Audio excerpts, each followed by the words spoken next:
আসসালামু আলাইকুম। আলহামদুলিল্লাহ আমি ভালো আছি, আশা করি সবাই ভালো আছেন। আজকে আমি ছোট একটা ব্লগ নিয়ে আসলাম। আমি আমার রুমে যাই আছি। আমার রুম কোকরাঝার টাউনে। সো আমার বাড়ির থেকে আমি রুমে যাইতেছি। রুমে যেতে গেলে ছোট একটা ভিডিও আপলোড করতেছি। আমি কেমনে আমার রুমটা কি ওইটাই আমি আপনাদের কাছে দেখাবো। আমার রুমটা কেমন দেখা যায় বা আমার রুমটা কোন জায়গায় ওইটাই আমি আপনাদের দেখানোর জন্য চেষ্টা করুন, আপনাদেরকে দেখাম। দেখেন, যাওয়ার সময় সাইডে কিছুগুলা মনোরম দৃশ্য আছে, মানে ধান ক্ষেত, কত একটা মনোরম দৃশ্য, ধানের ক্ষেতগুলো আছে।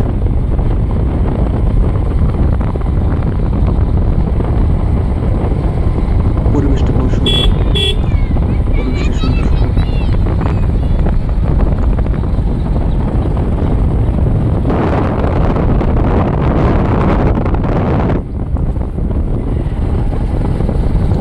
এখন আমরা ওয়ান লাইন যেটা রাস্তা আছে সাইডে, যে এখন আমরা 2 লাইন রোডে আসলে, মানে 2 লাইন রোড দিয়ে যাইতে যাইতে এই এরিয়াটার নাম হচ্ছে বাঁশবাড়ি। এই বাঁশবাড়ি ছাড়ার পরে কোকরাঝার বাঁশবাড়িটা ছেড়ে গেলে কোকরাঝার টাউন, তারপর আমাদের কোকরাঝার টাউনে আছে।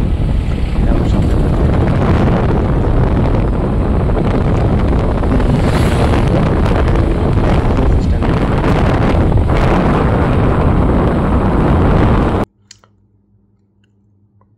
বাইকতে যাই আছি। তো বাইকতে যাওয়াতে গেলে কি ধরনের মানে পরিবেশটা, রাস্তার ছোট একটা কিছুগুলো ভিউ আমি তুলে ধরতেছি। এই ভিউগুলো আপনাদের করার জন্য আমি দিয়ে আসছি।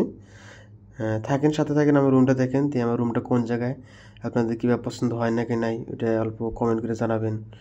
রুমটা বহুত একটা ভালো বা কি, ওইরকম একটা লাক্সারিয়াস রুম না, জাস্ট মানে চলার জন্য। কারণ আমি স্টুডেন্ট মানুষ, তো ওইরকম একটা মানে লো বাজেটের মধ্যে আছি, হাই বাজেটের মধ্যে নাই, অল্প বাজেটের মধ্যে আছি। তো ইতিমধ্যে আমার রুম পামু অবস্থা, তার বেশি একটা রাস্তা নেই, অল্প আছে। এই যে এসে গেলাম রুমের সামনে। এইটা আমার রুমের দরজা মানে দরজা বলে কি গেটটা, এটা আমার রুমের গেটটা। তো এখন আমি বাইকেতে নামলাম, নেমে আমার রুমে যাবো।